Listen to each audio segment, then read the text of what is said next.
About 2 years ago, in late 2014, early 2015, I was exposed to the flat earth theory. Though at the time I was intrigued by the idea, I still thought it was impossible. I kept looking at it anyway. Some things I laughed at, some things made me think to myself, that actually makes sense. So from January 2015 to October 2015, it became an everyday thing for me to wake up, get my coffee, and then sit down and look at the flat earth theory. At least that's what I used to call it, flat earth theory. After 10 months of examining the information available and also figuring out other things on my own, it became quite clear that the flat earth is the truth. Do we know the exact layout of the flat earth? No. But I still believe that the Gleasons Map is possibly the real deal, but I'm not certain. One thing I know for sure is that no one has debunked it. It's only been denied by people who can't adequately show why it doesn't work. To me, it makes sense that Gleasons Map is accurate because it easily converts into the globe model, and that's how this deception started. They just turned the accurate flat map into a globe and said, "This is where you live."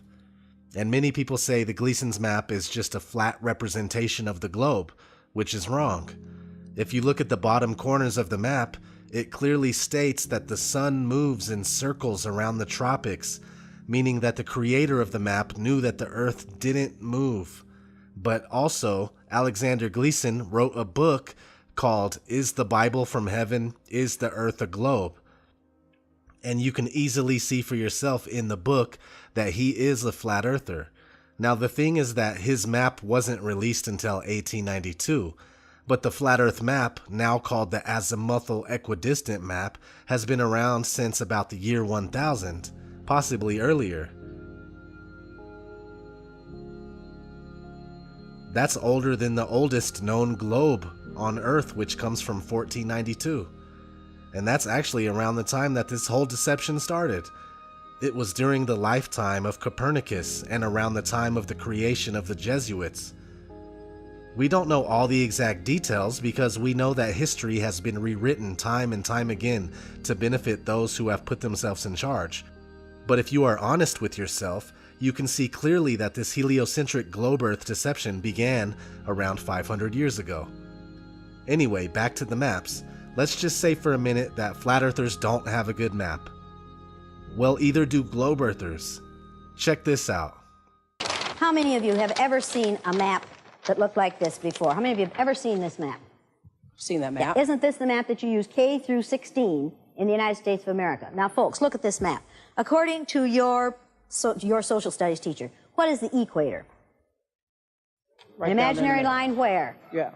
Around the center of the Earth. Then if this map is correct, then the equator must be here, and Chicago has a tropical climate.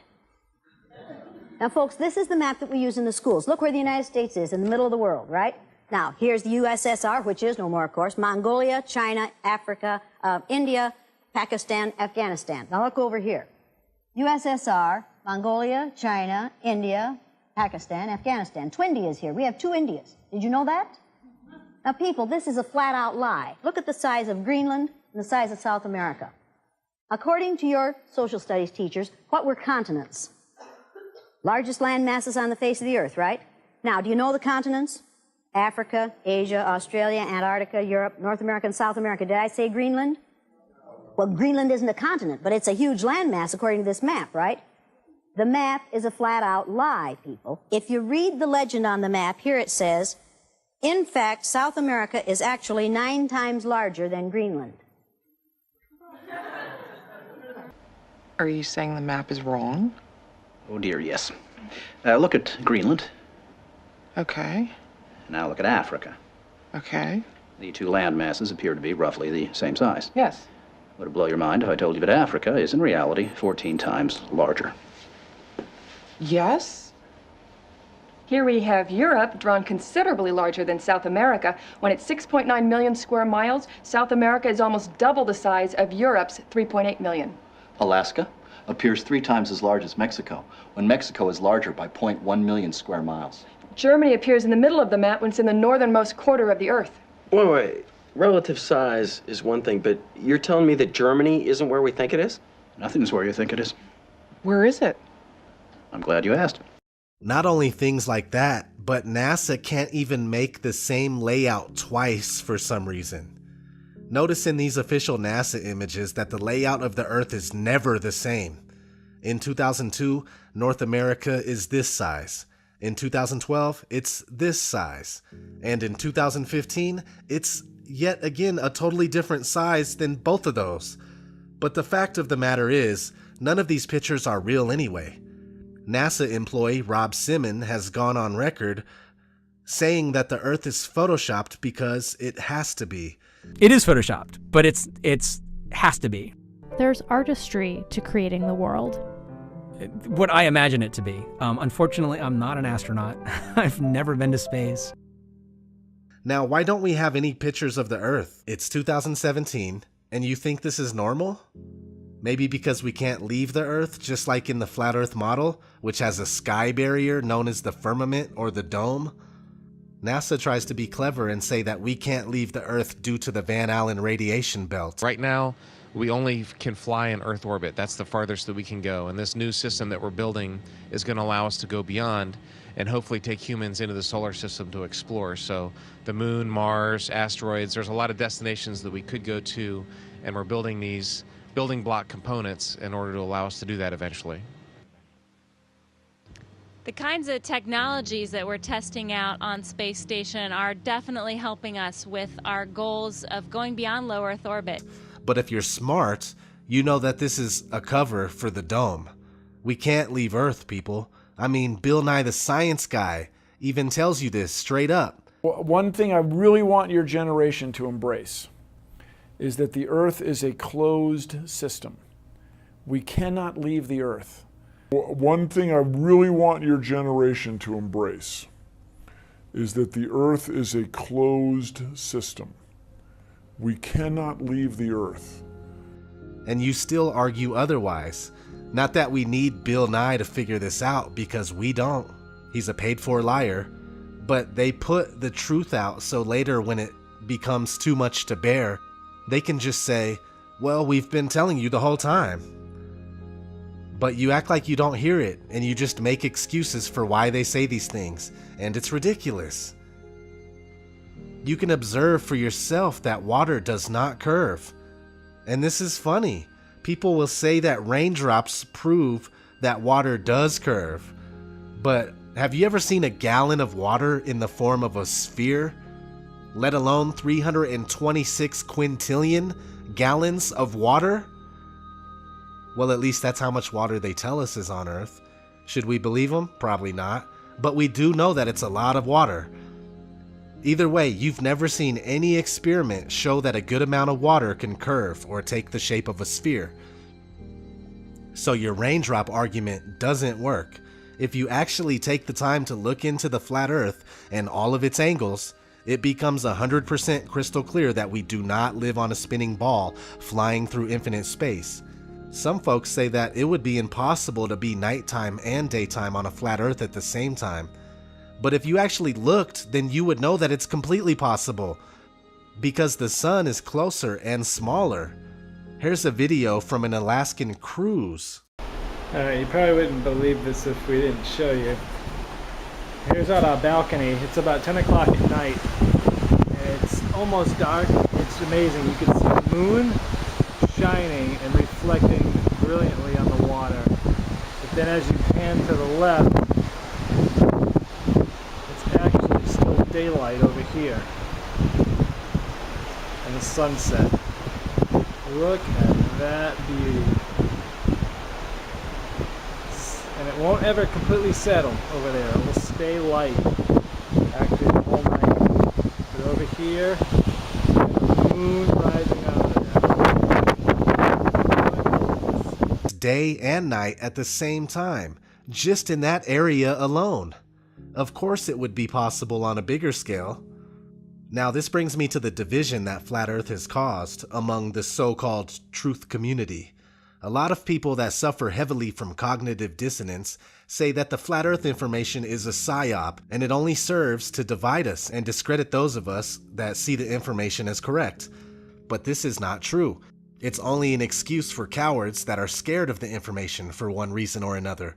Some people don't want to accept the flat earth because of the implications of a creator. Some people can't accept it because of the mental conditioning coming from schools and television that they have been dealing with their whole life.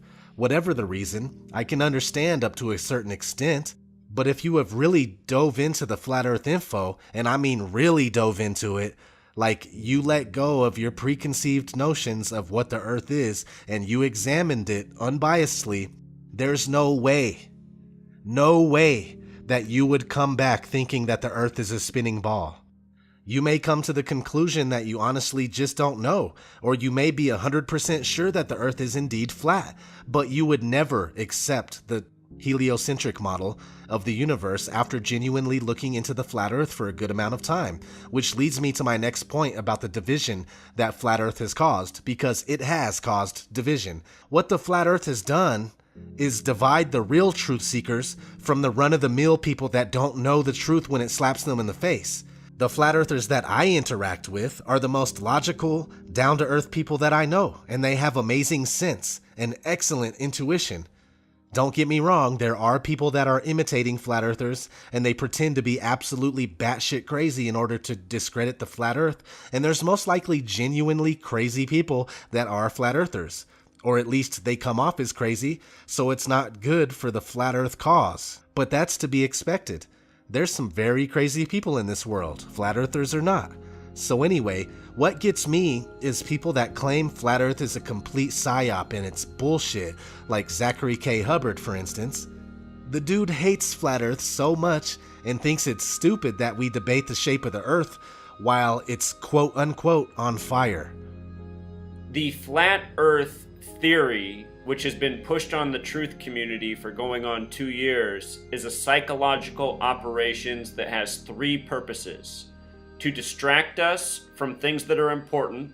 For example, we live on Earth. It doesn't matter what shape Earth is on fire. And for all of you who've made it your priority to argue what shape the Earth is while the Earth is on fire, just think about what you're doing.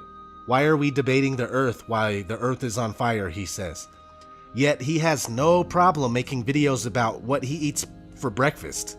Hey, truth seekers, welcome back. Zach here. A lot of people ask me, what do I eat for breakfast?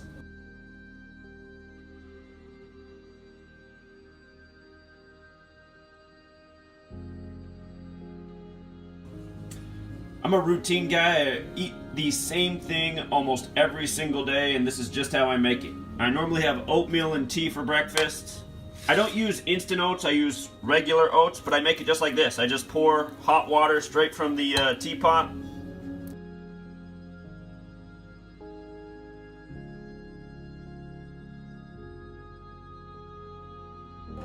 Got your results back, and I'm sorry, but the test was positive. You're a basic bitch.